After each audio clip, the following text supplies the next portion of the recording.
Hey, it's Chris Willard, author, psychologist, father, here to talk about some ideas for mindfulness, resilience, SEL, and the back to school time. And the question, of course, is always mindfulness is great, SEL is great, but how do I get kids to buy into any of this stuff? And, I think sometimes just figuring out what's in it for them, right? You ever been driving and driven past your exit without noticing, or walking and walked past your own house, or reading a book for 5 pages and had no idea what you just read, or been in the shower and lost track of time, or even just had your mind wander while you're in class or in a game, right? It needs to be relevant to the kids. And I think as adults, we forget, like, what matters to kids is not what matters to us. It's like, you're on your phone, like, you're missing out on the world. And it's like, well, what is it they're missing out on? Like, maybe it's reminding them, like, they might not care about the beautiful tree that we care about, or the view, but maybe they care about missing out on that cute boy or girl person smiling at them in the hallway, and they don't actually want to miss out on that. So what really is in it for them? Like, maybe this will be helpful with sports. As I mentioned yesterday, so many professional athletes using this. They'll be helpful with creativity, creative writing, with writer's block, if they love creativity or writing. I don't like to promise that mindfulness will make anyone popular or prom king or queen, but it can make you more confident in social situations.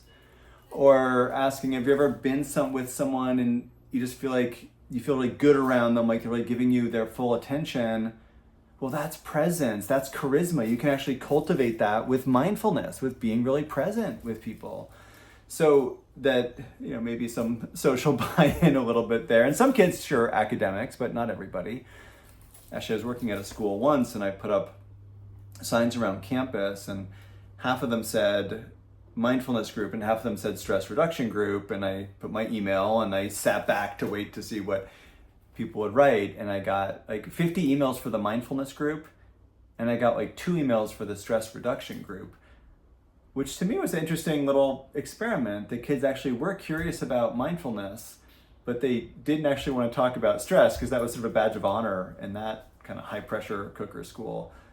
I also noticed sometimes too, when I was at a school another time and I was invited to give a couple talks had half the high school 1 hour, half the high school the next hour. And the first one I talked about mindfulness and stress, and it went okay. The second one, it might have been because I was more warmed up, but I talked about mindfulness and mental health. And the kids really locked in. Kids actually really are open in a way that our generation, past generations, were not about mental health. And they want to learn anything they can about mental health, caring for themselves, and also caring for their friends. Like, they don't always care that much about what we adults think, but they do care. Or they act like they don't care about us adults, but they care a lot about what their friends think. And that then is a chance to say, hey, you can learn this psychological first aid when your friend's heartbroken, failed the test, disappointed, overwhelmed, having a panic attack, which 1 in 3 of your friends will by the time you're done with high school. Do the 7-Eleven breath with them, right? Help them press their feet into the ground. Notice 3 sounds, far away, closer and closer in. That these are ways that you can help your friend. And kids like to learn those little tips and tricks too, to be helpful. So those are some ways to think about buy-in. Thinking about the role models who are out there, like good advertisers know. I mentioned Simone Biles and Leo Messi yesterday as far as athletes. Wu-Tang Clan and the Beastie Boys are my generation, but there's other new musicians with an interest in mindfulness. Actually, on my website and Instagram, I share a collage of a lot of celebrities and folks with an interest in mindfulness.